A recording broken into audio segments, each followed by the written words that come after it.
আমার নাম অন্তরা। আমি ক্লাস 8-এ পড়ি। আমার বাসা সিরাজগঞ্জ। আমরা 4 বোন 1 ভাই। আমার পরিবারটা অনেক হ্যাপি ছিল, কিন্তু একদিন আমার সাথে ঘটা গল্পের নাম মুরাজ্জিন। এই ঘটনাটি ঘটে আমার সাথে। তাহলে সোজা গল্পে যাওয়া যাক। আমি ছিলাম পরিবারের সেজ কন্যা। আমি সবার খুব আদরে ছিলাম। আমি নানি বাড়িতে যাওয়ার জন্য জেদ ধরি। গরমের জন্য স্কুল ছুটি দিয়েছিল। আমার মা রাজি ছিল, কিন্তু বাবা আমাকে যেতে দিতে রাজি ছিল না। আমি অনেক কান্না করার পর বাবা রাজি হয়। আমার নানু বাড়ি ছিল ময়মনসিংহ। ওইখানকার জায়গাটা বেশি একটা ভালো ছিল না। দিনটি ছিল মেঘলা, আর বারটি ছিল শনিবার। আমরা ভোরে নানু বাড়ির উদ্দেশ্যে রওনা দিই। আমাদের বাসা পৌঁছাতে সন্ধ্যা হয়ে যায়। নানু বাড়ির রাস্তাটা ছিল কাঁচা রাস্তা। ওইখানে যেতে আগে একটা জারুল গাছ পড়ে। আমি খুশিতে সবার আগে নানু বাড়ির দিকে দৌড় দিই। হঠাৎ আমার শরীর কেমন থমকে যায়। আমি আশেপাশে তাকিয়ে দেখি আমার পাশে কেউ নেই। আমি একা জারুল গাছের নিচে দাঁড়িয়ে আছি। আমি ভূত প্রেত এসব বিশ্বাস করতাম না। আমি সাহসী ছিলাম সবার থেকে। আমি ক্লান্ত থাকার কারণে ওইখানে জ্ঞান হারিয়ে ফেলি। আমার যখন জ্ঞান ফিরে, তখন আমি শুনি শরীরে লোম খাড়া হয়ে যায়।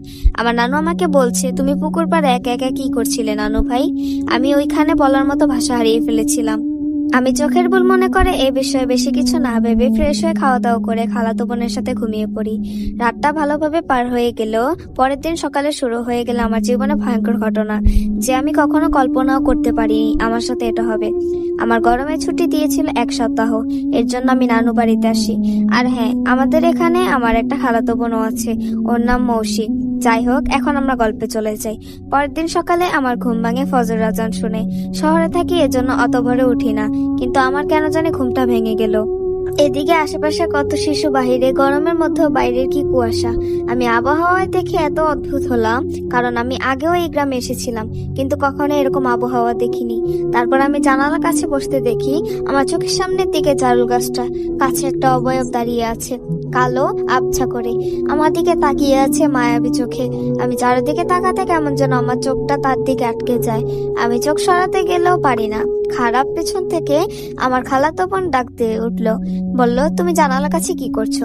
আমি জানালার কাছে তোমাকে যেতে মানা করেছিলাম, তুমি আবার কেন গিয়েছো? আমি ওর ব্যবহার একটু চমকে যাই, কারণ কখনো এভাবে কথা বলে না।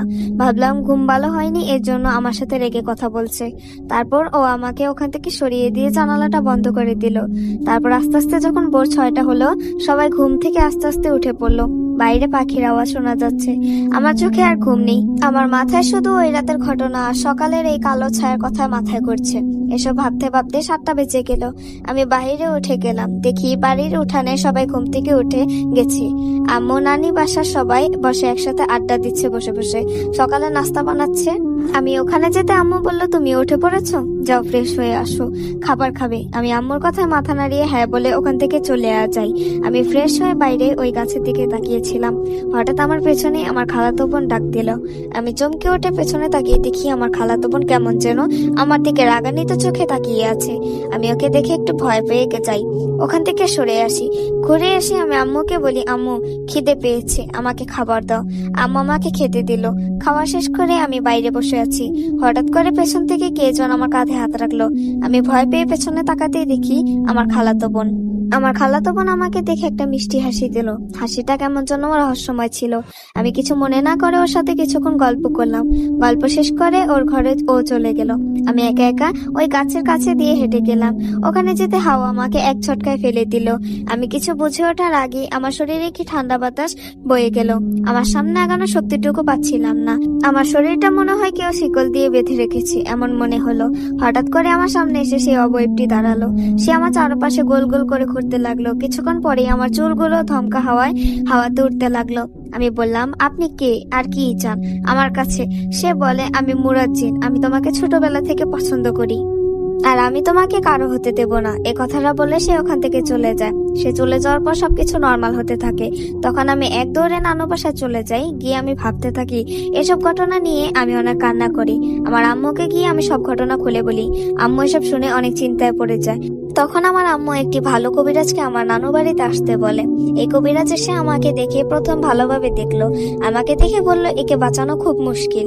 এমন একজনের নজরে পড়েছে, সে অনেক শক্তিশালী। কি হলো, মুরাদ মনের ইচ্ছে আসে? নিজের ইচ্ছায় চলে যায়, তাকে সরানো এর পক্ষে সম্ভব না। এসব বলে সে এখান থেকে চলে যায়। আমার আম্মু অনেক চিন্তায় পড়ে, আম্মু অনেক কান্না করে এবং আব্বুকে ফোন করে বলা হয়। এসব ঘটনা আব্বু শুনে তো অনেক চিন্তায় পড়ে যায়। তারপর আব্বু পাথরের সবচেয়ে বড় কবিরাজকে আমার নানুর বাসায় নিয়ে আসে। তারপর বাবা সে কবিরাজকে আমাদের নানির বাসায় নিয়ে আসে। আমি ওই দিন এরপর থেকে জ্বরে পড়ি এবং আমার জ্বর কোনোভাবেই কমছিল না।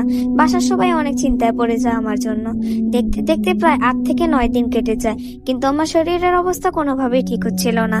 কবিরাজ অনেক চেষ্টা করে আমাকে সুস্থ করার, কিন্তু পারেনি। তারপর বাবা মাকে আমাকে আমার বাসায় নিয়ে যায়। ওইখানে অনেক বড় বড় ডাক্তার দেখানো হয়। আমার স্বপ্নে সেই ছায়াটা বারবার আসে, আমাকে ঘুমাতে দেয় না। সে মাঝে মধ্যে আমাকে তুলে নিয়ে যেত আমার রুম থেকে। 2 থেকে 3 দিন নিখোঁজ থাকতাম। সে আমাকে তার রাজ্যে নিয়ে যেত। আমার নানির ভাই ছিল একজন কবিরাজ। আমার আম্মু তার মামাকে সব খুলে বলল। তারপর তাকে আমার রুমে আনা হলো। সে এসে আমার রুমটা ভালো করে দেখলো, তারপর কি জন্য ঝাড়ফু দিয়ে গেল। পুরো রুম তার কাটা মেরে দিল। তারপর আমার গলায় একটা তাবিজ দিয়ে চলে গেল। কিছুদিন আমি ভালো ছিলাম, তারপর আবার শুরু হলো আমার সাথে অদ্ভুত ঘটনা। আমার চারপাশে সবসময় একটা ছায়া ঘুরতো। আমি ঘুমালে আমাকে অন্য জায়গায় পাওয়া যেত। সে সবসময় আমার কানের কাছে এসে বলতো, তোমাকে আমি ভালোবাসি, তোমাকে আমি নিয়ে যাব, তোমাকে অন্য কারোর হতে দেব না। এরপর আমার মা তার মামাকে আবার নিয়ে আসলো। সে এসে আমাদের বাসার বাইরে একটা কাঁঠাল গাছ ছিল, ওখানে বসলো। একটানা 2 দিন ধ্যানে বসেছিল। 2 দিন পর আমাকে তার কাছে নিয়ে যেতে বললো। আম্মু আমাকে নিয়ে গেল। তারপর জানি না আমার সাথে কি হয়েছিল, শুধু আম্মুর কাছে এইটুকুই শুনেছি, আমি এখন বিপদমুক্ত। এরপর থেকে আমাকে আর জিন রাজ্যে নিয়ে যায়নি। বলতে গেলে আমি পুরো সুস্থ হয়ে গিয়েছিলাম। 3 থেকে 4 মাস ভালোভাবেই কাটছিল দিন, কিন্তু মাঝে মধ্যে সে আমার স্বপ্নে এসে বলে, তোমাকে আমি নিয়ে যাব, আর তুমি আমার সাথে কাজটা ঠিক করনি, এই বলে চলে যায়। এভাবে মাঝে মাঝে আমার স্বপ্নে আসে সে, কিন্তু এখন আর আগের মতো কিছু হয় না আমার সাথে, কারণ আমার শরীরে তাবিজ থাকে সবসময়।